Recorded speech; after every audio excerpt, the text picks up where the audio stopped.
Tonight, drama in Parliament as majority appear to lose voice vote in attempt to approve Finance Ministry's 2 billion cedi budget, forcing second Deputy Speaker to suspend sitting. At the conclusion of the debate, all those in favor say aye, all those against say no.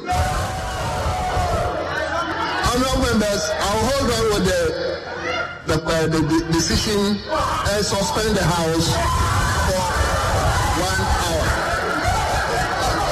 hour. We are live in Parliament where there is more controversy after Speaker himself took over and supervised another voice vote that saw the controversial approval of the budget. We have details as a minority leader cites controversial SML revenue assurance contract scandal as basis for rejecting the Finance Ministry's budget. This budget, in excess of over $1 billion Ghana cedis for Ministry of Finance, Mr. Speaker, to perform their functions. Mr. Speaker, we should be aware that this ministry, under its current leadership, needs to be asked to do what is right. Mr. Speaker, a lot is wrong at that ministry. A lot is wrong. And we will come frontally on the issues of the SML contract. We will come frontally on the issues of the e-levy contract.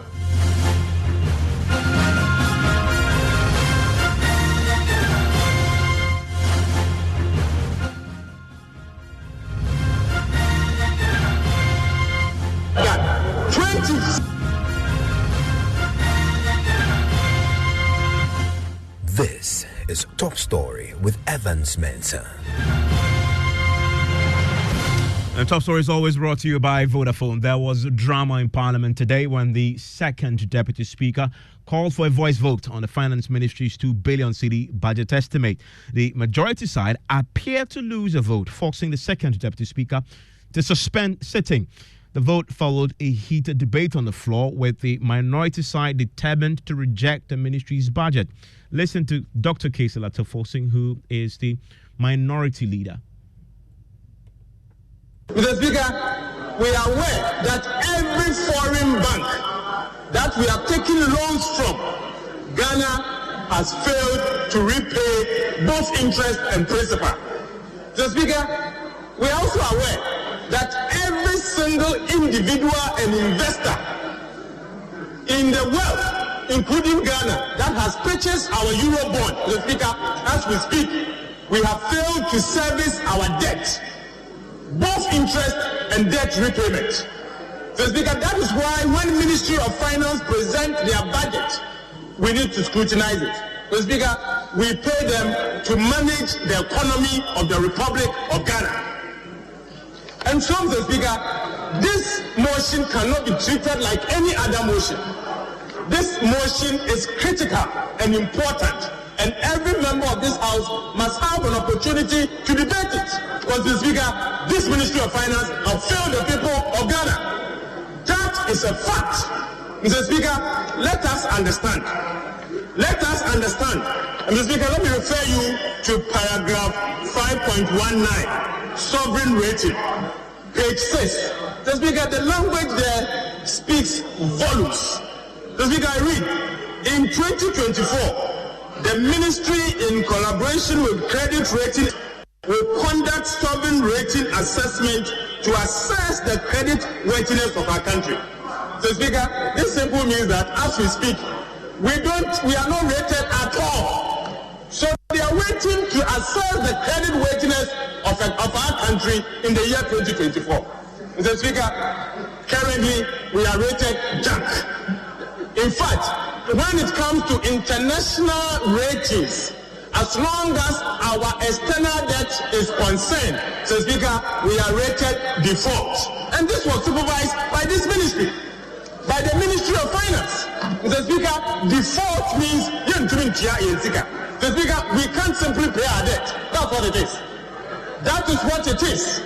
Mr. Speaker, aside that, and this statement goes on to say, in addition, the ministry will intensify credit risk assessment of SOEs and other public entities to contain fiscal risk.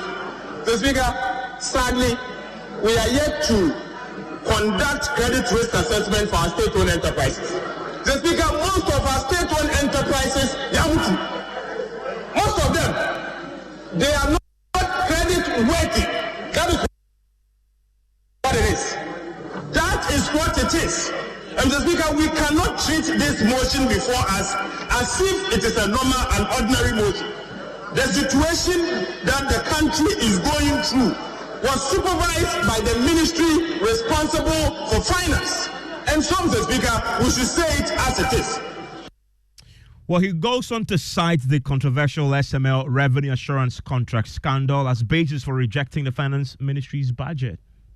This budget, in excess of over $1 billion Ghana cedis for Ministry of Finance, Mr. Speaker, to perform their functions. Mr. Speaker, we should be aware that this ministry, under its current leadership, needs to be asked to do what is right. Mr. Speaker, a lot is wrong at that ministry. A lot is wrong. And we will come frontally on the issues of the SML contract. We'll come frontally on the issues of the e-levy contract.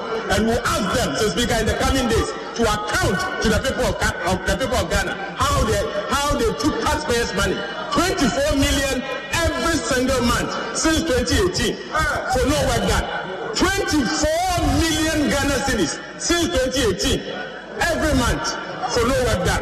And the reasons why they had the audacity in the middle of crisis to award a contract to SML for an amount worth 100 billion Ghana, 100 million US dollars every month for the performance of a function that everyone knows that is a dab.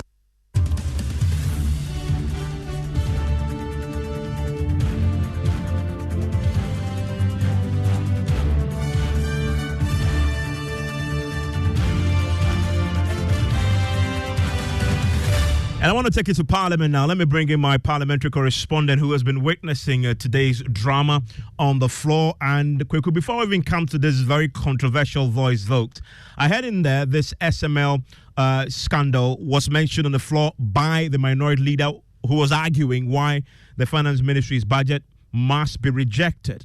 Apparently, he's not the only leader on the minority side who believes that should be a factor in considering the finance ministry's budget.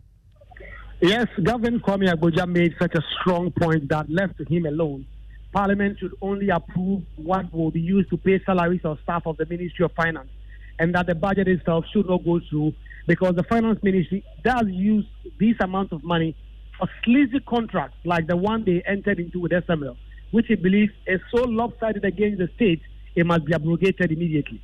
Ghana, as chair of the CVF 20, and I want to thank Dr. Mafo, led a long-term reform to champion the cause of climate vulnerable nations. And this is the thing. Ghana will be able to assess a minimum of $500,000 as an achievement when you have just recently created a company which we are told have been given $100 million a year. And you are saying that it's an achievement to benefit for 500,000. You have cheapened governance to the lowest level. Your government is not even fit to manage a district assembly. Your government is not fit to manage a district assembly. It's a substandard government. Mr. Speaker, with this heavy heart, I urge colleagues to vote against this one. Before we come to the voice vote, Kweku, did the majority side put up an argument at all in this debate? Hello, Kweku. Hello, Kweku, can you hear me? Okay, we'll get Kweku in to get a clearer picture. What happened with the majority side? Because they were also on the floor, by the way. The deputy finance minister herself was on the floor, and I'm curious, Kweku, watching the proceedings today, the debate around the finance ministry's budget, I did not see one of the leaders on his feet arguing and debating the subject. Did we hear anything because we've heard a lot about the majority's position, the minority position on the matter? Well, Evans, there was not a single majority MP who did debate this finance ministry budget proposal. It was actually only Kwesi Kwarteng who presented the committee's report, or the finance committee report, recommending the approval of the sums of money for the finance ministry. But there was no majority MP who debated. In fact, at the time the question was put, there was not a single NPP majority leadership in the House at the time. And so the Speaker of Parliament, this time, the second Deputy Speaker presiding, had to put the question on this matter. And when he did put the question, it appeared the voice on the minority were quite loud. At the conclusion of the debate, all those in favor of the motion listed 12 in today's order paper say aye. All those against say no. Honorable members, I'll take the question again. Honorable members, all those in favor of the motion listed 12 in today's order paper say aye. All those against say no.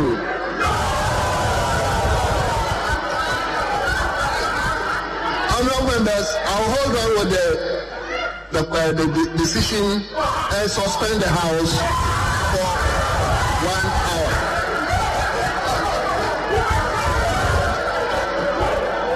The House is suspended for 1 hour. Quickly, so the House was suspended. What happened thereafter? Yes, the House was suspended because of the second Deputy Speaker's determination on this matter. When the House did return, the Speaker of Parliament, Alban Bagbin himself, was in the chair. And when he came, the first order of business was to put the question again on this budget estimate for the Finance Ministry. At the time, however, so many minority MPs who had early on rejected this budget proposition from the Finance Ministry were not in the chamber. And so the question was put again, and the Finance Ministry's budget was passed. Speaker, we moved the motion on finance. And I recall the question was put, and the Speaker deferred ruling and suspended the sitting. So, Speaker, we got to a point where you had to rule on the voice vote. What item? That was item 12. Yes. So, Speaker, if it pleases you, you may put the question on item 12. You concluded the debate and the question was put, but the decision was not made. So I put the question again. Those in favor of item 12 at page 10 of the order paper, say aye.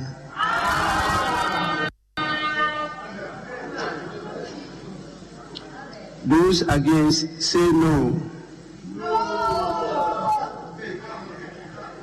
Honorable members, the ayes have it.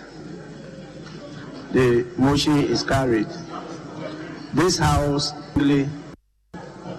approved the sum of 2,249,577,038 Ghana cedis for the services of the Ministry of Finance for the year ending 31st December 2024. And Kweku, so this dramatic turn of events, just within the space of less than an hour, because I was watching the clock when the second deputy speaker says, I would have to suspend sitting because the voice vote from the minority side at the time was louder than that of the majority side. And of course, you know his allegiance is to the majority side. And then we saw the chaos that ensued. Less than an hour later, the minority side have lost the vote. Yes, Evans, this was barely 30 minutes. In fact, barely 30 minutes after the second deputy speaker had suspended sitting so that the House could reconvene to take a decision. When the Speaker of Parliament himself came, there were so many NDC MPs who were not on the floor.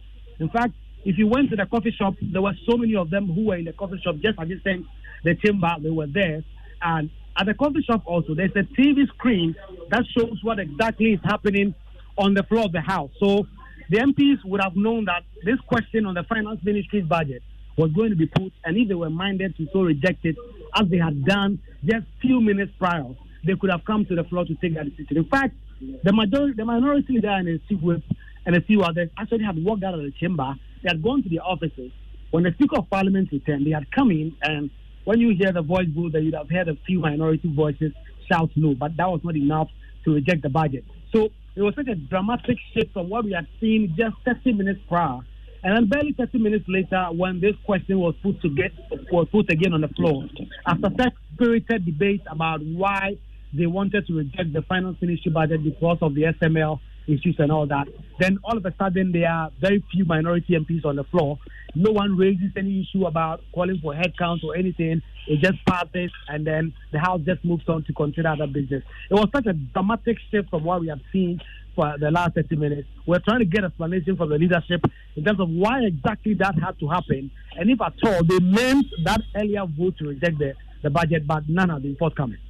Quick, stay with me. Let me bring in one of the lead voices on the minority side. Murtala Mohammed is a former deputy trade minister, MP for Tamale Central. Mr. Murtala Mohammed, can you offer an explanation why this dramatic turn of events? You actually, from what you're listening by the ear, appear to have won that vote when the voice vote was put, and then less than an hour later, you've lost it.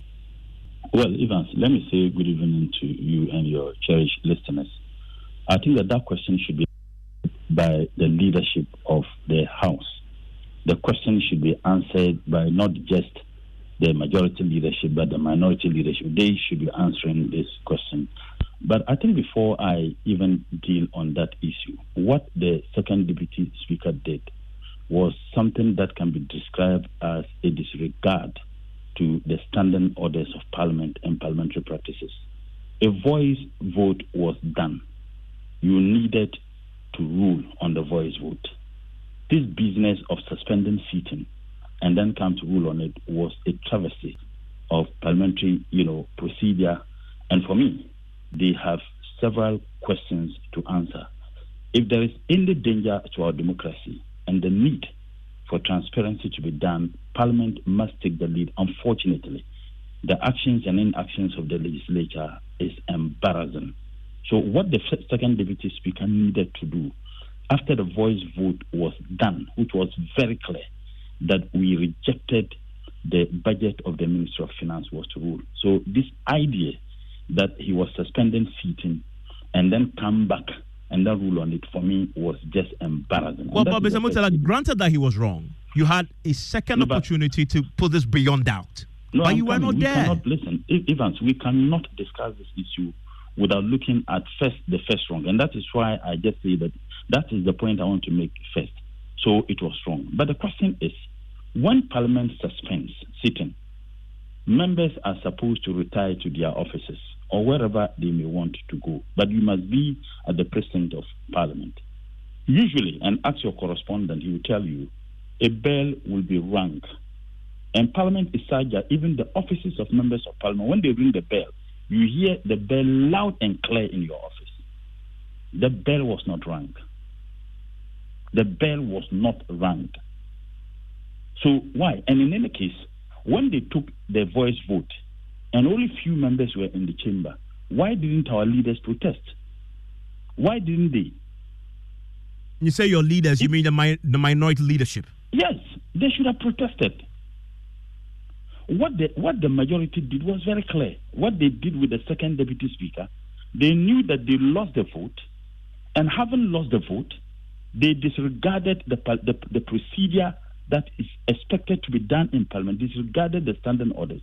And the second deputy speaker ruled that they were suspending sitting. Why did he do that in the first place? Why, Ivan? The reason why we had problems with the budget of the Ministry of Finance is very clear. It's not just the quantum, not just the 2 billion cedis, that is about 2 billion 700 million that is given to the ministry. If you look at agencies, CAPEX. Yeah, I mean, and Murtala, you make the point, and we just played your leader, Kisato Forsing, and your minority chief whip, Agboja, on the floor arguing in great detail why the finance ministry's budget must be rejected. And yet you say, when the second deputy speaker, after the voice vote appeared to suggest you've won, said, I'm suspending, they did not challenge it after making all the arguments on the floor. Not even that. I'm saying that decision itself for me was wrong. Yeah, it was. We should have challenged even the decision to suspend sitting. And I'm saying that assuming without admitting, granted that it was wrong, you say that your own leadership failed to challenge that. Isn't that an indictment on the minority as a whole, including yourself? Well, I don't think that. I think that is why when you asked me the question, I said that there are certain questions that must be answered by the leadership. That question must be answered by the leadership. Evans, GRA is spending $17 million in putting up an office. GRA is spending $79 million to put up an office. Security and Exchanges Commission, $17 million. Minister of Finance itself is spending $20 million. Now, if you add all this with the $250 million that is being spent for the offices, new offices of the Bank of Ghana, you are talking about $366 million. What is so special about putting up new offices by this government? And you blame the Finance Ministry for this? But who should we blame? But the question, the entirety of the government. But the question is, at a time when schools, food for students are not being provided, and schools have to even go, unexpected. But the real question is, you had an opportunity today to put this right by holding the feet of the Finance Minister to the fire. You lost it because your minority leadership did not challenge it. And secondly, when it was recalled, when everybody came back into the house, your members were not there. Why should we take this seriously anymore? Evans, what we did was what we demonstrated, and I don't know how many times I have to repeat that some of the questions you are asking me, you are directing the question to the wrong person. But you see why it creates a credibility problem for the minority. When you have all these issues, and yet where we've empowered you to go there and represent us, you had an opportunity and failed. You see why then it raises all these issues? I'm not trying to absolve the minority, but why are you so concerned about the actions of the minority, not concerned about the actions of the leadership of the House? Well, I don't have them here. Excuse me, have you? The actions, the disregard to the proceedings. If the second deputy speaker had done what was expected to be done as in the standing orders of Parliament and the practices of Parliament, we wouldn't be having this conversation. But let me ask you a personal question. Why did the second deputy speaker do that? Why? Let me ask you a question. Were you in the House the second time the voice was put by Abang Bagbing? Evans, we were in the House when they asked that the Parliament was sitting was suspended. And if you know, were you back for the Bagbing voice vote? No. I mean the sitting was suspended. We were all supposed to retire to our offices. We are expecting that the bell will be rung when they are ready. I was on my way to the chamber when in fact I had to go through the social on Facebook, because Parliament sittings is live on Facebook. So as I was moving to chamber, I checked and I realized that they were taking over. By the time I got there, the vote has been done. So you also not there? I wasn't even there. That is why I am saying that. Why was the bell not even rung? Yeah, but and your correspondence 30 minutes. I don't think it was even up to 30 minutes. Usually when sitting is suspended, at least you have 1 hour, because you would have been informed. We have a platform. We have a minority platform. I was expecting that, members, everybody should be in the chamber. Something like that, the bell was not rung. Many people were rushing to the chamber. And all of us got wind of it when we checked on our social media handle, and then we realized that voting was taking place in the chamber. You blame the lack of the ringing of the bell? I'm not blaming. I'm saying that the bell ringing is important. That is one. And I'm not saying entirely because the bell was not rung. Because even when you sit in the chamber and they didn't tell you that we are coming back at this time, assuming the suspension, they said, okay, we are going to do 30 minutes. Usually the speaker will say 30 minutes or 1 hour. Or the speaker will even give a specific time. By 3:30, we'll be back in the chamber. Nothing like that. And you were given an hour? Exactly. And less than 30 minutes, they come back to the chamber without even ringing the bell, without even notifying us. Are you suggesting this was done deliberately? There's no any way anyone can convince me that it was not deliberately done. But if it was deliberate, then you're saying that the speaker himself, Abang Bagbing, is in on this. Well, Evans, don't put words in my mouth. Well, but he I have every right to say that this thing is unusual. And the reason why I say it's unusual, because the bell was not rung. We were not given any notices. If you tell us that we were going to suspend sitting for 1 hour, and in less than 30 minutes, you have not even informed us, you haven't rung the bell. Even if when we were told that 1 hour we're going to have suspended sitting for 1 hour, one would expect that If there was any reason why they needed to come back to the chamber earlier than the 1 hour, they would have rang the bell, because that is the only way by which you can communicate with us. Nothing like that happened, and you think that I shouldn't be suspicious about what happened? Thank you very much. Do you have any idea what happens now, considering everything that's happened today? You have questions for your own leadership. Will there be a meeting to examine and take its steps, considering that you challenge the decision of the second deputy speaker? Well, even like I said, I don't know whether I have to repeat this. Some of the questions you are asking me, I can't answer those questions. I can't. But mine is just as a member of parliament who represent the people of Tamale Central, I find it rather hurting that what happened, first and foremost, the second deputy speaker disregarding the standing orders of parliament and the best practices in this parliament and doing what he did. And the fact that we came back and we needed to take the vote again, in any case, even when we came back to the chamber, we didn't need to take the vote again because the vote had been taken. Okay. Same reasons, the second deputy speaker could not give his ruling. Why did we need to take the vote again? Okay. Ibrahim Mutala Mohammed, thank you very much. And I want to hear your views on this. This was a day of drama, indeed. The minority side appear to have won the vote to punish the finance minister for the litany of things they've leveled against him, including the SML contract that you heard the Fourth Estate disclosed. But they've got a second opportunity to do so. You've heard his explanations. Do you accept the explanations you've heard? 055 11 11997. News 90 in a minute.